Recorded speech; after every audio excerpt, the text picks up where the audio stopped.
Hi hello അസ്സാം വലൈക്കും. എല്ലാവർക്കും പുതിയ വീഡിയോയിലേക്ക് സ്വാഗതം. ഇന്ന് ഞാൻ ചെയ്യുന്നത് ഒരു മിനി വ്ളോഗ് കാണാം. അപ്പോൾ എല്ലാവരും സ്കിപ്പ് ചെയ്യാതെ കാണണം. കണ്ടിഷ്ടപ്പെടുന്നവർ ലൈക്ക് ചെയ്യണേ.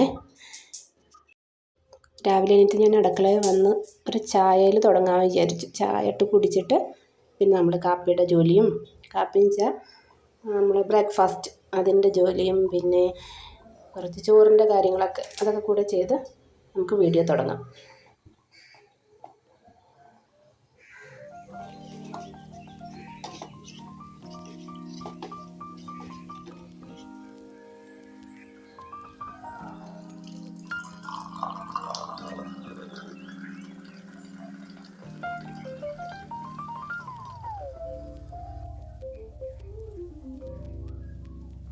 അപ്പോൾ ഇന്ന് നമ്മൾ ഉണ്ടാക്കുന്നത് അപ്പമാണ്, വെള്ളയപ്പത്തിനുള്ള മാവ് ഞാൻ 2 ദിവസത്തിനുള്ള ആട്ടി വെക്കുന്നുണ്ട് കേട്ടോ. ആട്ടി വെച്ച മാവാണ്, തലേ ദിവസം ആട്ടി വെച്ച മാവാണ്. അതിന് പകുതി നമ്മൾ മാറ്റി വെക്കും. മാറ്റി വെച്ചിട്ട് ഫ്രിഡ്ജിൽ സ്റ്റോർ ചെയ്ത് വെക്കും. ബാക്കിയുള്ളതായിട്ടാണ് ഇന്ന് അപ്പം ഉണ്ടാക്കുന്നത്.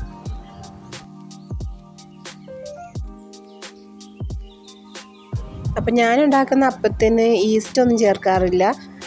ആ അപ്പത്തിൻ്റെ റെസിപ്പി ഞാനൊരു ദിവസം അപ്ലോഡ് ചെയ്യാം. നമ്മൾ ഈസ്റ്റ് ഒന്നും ഇടാതെയാണ്, നന്നായിട്ട് പെർഫെക്റ്റായിട്ട് തന്നെ നമുക്ക് പൊങ്ങി വരും. ഞാനപ്പോൾ അതിൻ്റെ വീഡിയോ ഒരു ദിവസം ഇടാമേ.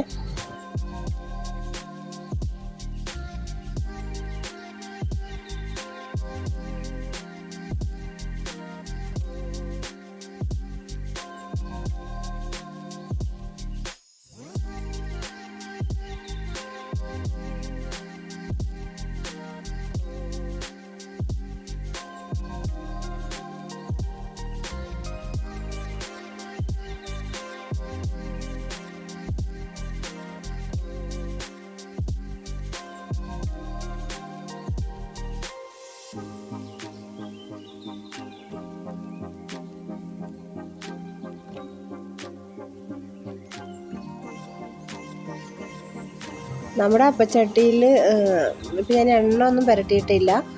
ഒരു 3-4 പ്രാവശ്യമൊക്കെ എണ്ണ പുരട്ടാതെ തന്നെ നമുക്ക് അപ്പം ചുട്ടെടുക്കാൻ പറ്റും. അത് കഴിഞ്ഞിട്ട് ഇത്തിരി എണ്ണ പുരട്ടണം, അല്ലെങ്കിൽ പിന്നെ അടിയിൽ നിന്ന് വിട്ട് കിട്ടാൻ കുറച്ച് പാടായിരിക്കും. അപ്പോൾ അപ്പം ചുടുന്ന സമയത്ത് ചിലപ്പോൾ ഇതേപോലെ ഇങ്ങനെ അടി പിടിക്കുകയോ എന്തെങ്കിലുമൊക്കെ ചെയ്ത് ഇങ്ങനെ ഇളകി കിട്ടാതായാൽ, ദോശയായാലും കുഴപ്പമില്ല, അപ്പമായാലും എന്തായാലും ഇരുമ്പ് ചട്ടിയിൽ അങ്ങനെ ഇളകി കിട്ടാതെ വന്നാൽ നിങ്ങൾ എന്ത് ചെയ്യുന്നത് വെച്ചാൽ ഒരു സവാള എടുത്തിട്ട് പകുതിയായിട്ട് മുറിച്ചിട്ട് ആ സവാളയുടെ പകുതി കൊണ്ട് ഇങ്ങനെ അതുപോലെ നന്നായിട്ട് തുടച്ച് പ്രസ് ചെയ്ത് കൊടുക്കണം. അപ്പോൾ അത് അടുത്ത ദോശയോ അപ്പമോ ചുടുമ്പോൾ അത് പെട്ടെന്ന് ഇളകി വന്നോളും.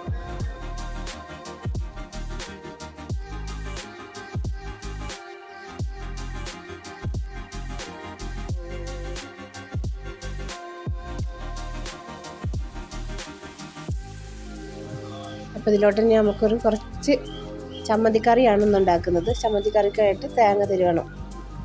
തേങ്ങ പൊളിച്ചപ്പോൾ ഇതാണ് അവസ്ഥ, കണ്ടില്ലേ? നല്ല ഉണങ്ങിയ തേങ്ങയായിരുന്നു. അപ്പോൾ അതുകൊണ്ട് ഇങ്ങനെ അടന്ന് വീണു. അടരാത്ത ഭാഗം നോക്കിയിട്ട് ഒരു മുറി തിരിവെടുത്തിട്ട് ചമ്മന്തി ഉണ്ടാക്കി.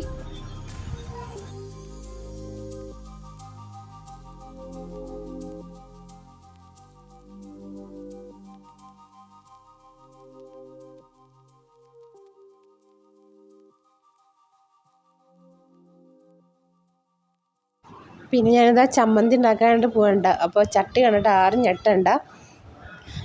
നമ്മുടെ പഴയ അപ്പച്ചട്ടിയായിരുന്നു, നോൺ സ്റ്റിക്കിൻ്റെ. പക്ഷേ അതിൻ്റെ ഉൾഭാഗം ഇങ്ങനെ അലൂമിനിയം കണക്കാണ്. പക്ഷെ അത് കളയാനൊട്ടും മനസ്സ് വരുന്നില്ല. അപ്പോൾ അത് പിന്നെ ഇങ്ങനെ വല്ല കടുക് പൊട്ടിക്കാനും അങ്ങനെയുള്ള കാര്യത്തിനൊക്കെ തീരെ കനമില്ല, വെയിറ്റ് ഇല്ലാത്ത കാരണം നമുക്ക് സുഖമായിട്ട് തന്നെ ഓരോന്ന് ചെയ്യാനൊക്കെ എളുപ്പമാണ്. അപ്പോൾ അതുകൊണ്ട് അത് കളയാൻ മനസ്സ് വന്നില്ല. അപ്പം ഞാൻ പിന്നെ അതിലെന്തെങ്കിലുമൊക്കെ ചെയ്യും.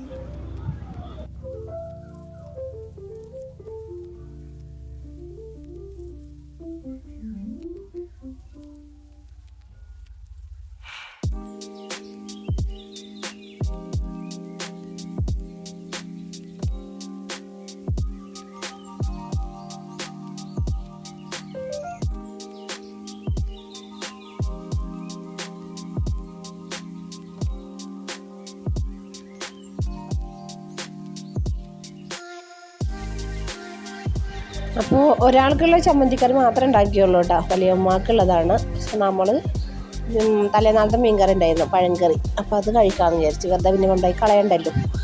അപ്പോൾ കുറച്ച് ചമ്മന്തിക്കറി മാത്രമേ ഉണ്ടാക്കിയുള്ളൂ.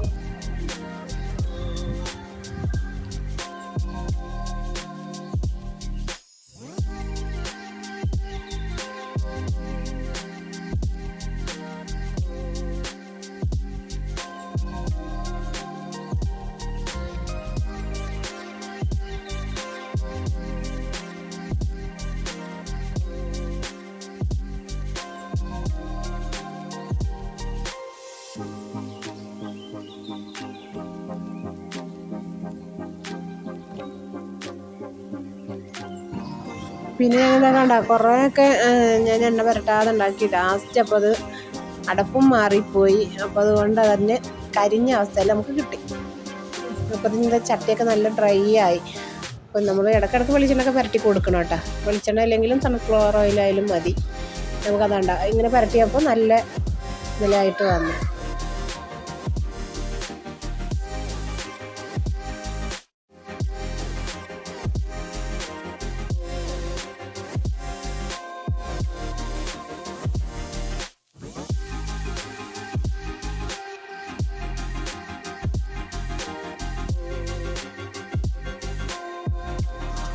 പിന്നെ കുറച്ച് പാത്രങ്ങളൊക്കെ ഉണ്ടായിരുന്നു, അതൊക്കെ ഞാൻ എല്ലാം ഒന്ന് വൃത്തിയാക്കി വെക്കാമെന്ന് വിചാരിച്ചു. അപ്പോൾ അധികമൊന്നും നമുക്ക് മീനിൻ്റെ ഒന്നും സ്മെല്ലില്ലല്ലോ. അപ്പോൾ പെട്ടെന്ന് നമുക്ക് കഴുകിയെടുക്കാനൊക്കെ ആയിട്ട് എളുപ്പമാണ്. ആ പാത്രം കൂടെ കഴുകി വെക്കാം.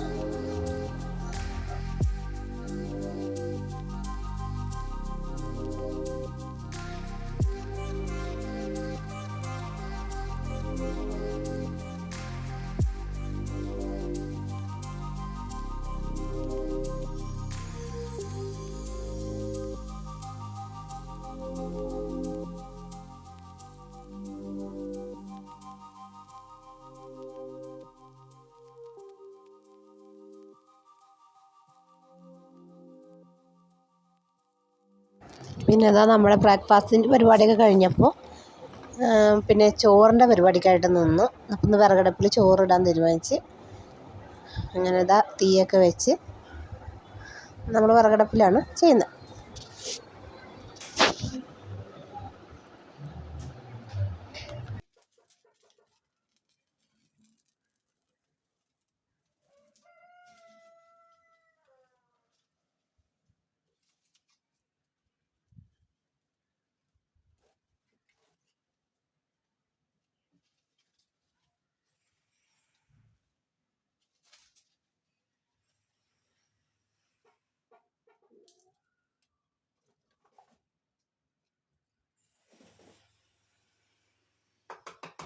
അങ്ങനെ ഇതാ നമ്മളെ തീയൊക്കെ ഉഷാറായിട്ട് കത്തി.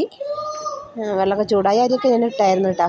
അരിയൊക്കെ ഇട്ട് തിളച്ച് തുടങ്ങിയിരിക്കുന്നു. ഇപ്പോൾ ഒരു 2 മണിക്കൂറൊക്കെ ആവും വേവാനായിട്ട്. അപ്പോൾ അതിന് ഞാൻ കുറച്ച് തുണിയൊക്കെ കഴുകാനുണ്ടായിരുന്നു, അതൊക്കെ വാഷ് മെഷീനിലിട്ട്. പിന്നെ തൂത്ത് വരാനായിട്ട് ഒന്നും തുടക്കുന്നൊന്നുമില്ല, ജസ്റ്റ് ഒന്ന് തൂത്ത് വരുന്നേ ഉള്ളൂ.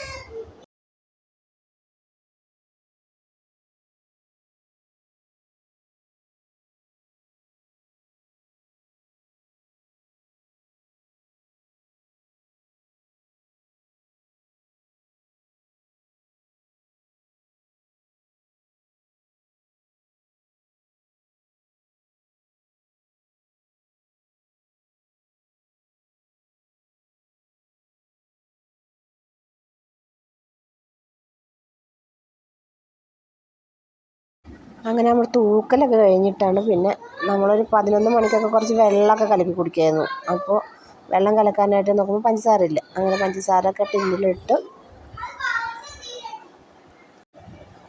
അത് കലക്കുമ്പോഴേക്കും ഇക്ക കുറച്ച് ബിരിയാണി ആയിട്ട് വന്നു കേട്ടോ. കുറച്ചല്ല, 2 പൊതി ബിരിയാണി ആയിട്ടാണ്. ഉമ്മയില്ല വീട്ടിൽ, ഞാനും കുട്ടികളും വലിയമ്മയും ഒക്കെ മാത്രമേ ഉള്ളൂ. അങ്ങനെ ഇക്ക തന്നെ വിളമ്പി പാത്രത്തിലൊക്കെ ആക്കി ഞാൻ ഇതിലൊക്കെ വെള്ളം കലക്കുന്നു. നമ്മൾ വെള്ളം കുടിച്ച് കഴിഞ്ഞ് കുറച്ച് കഴിഞ്ഞപ്പോൾ ബിരിയാണിയൊക്കെ കഴിച്ച്. ഇന്നത്തെ നമ്മളെ വ്ളോഗ് ഇത്രയൊക്കെ ഉള്ളൂ. എല്ലാവരും കണ്ട് ഇഷ്ടപ്പെട്ടാണെങ്കിൽ ലൈക്കും ഷെയറും കമൻറ്റൊക്കെ ചെയ്യണം. നമുക്ക് പുതിയൊരു വീഡിയോയുമായിട്ട് നാളെ വരാം. എല്ലാവർക്കും ഒരിക്കൽ കൂടി അസ്സലാമു അലൈക്കും.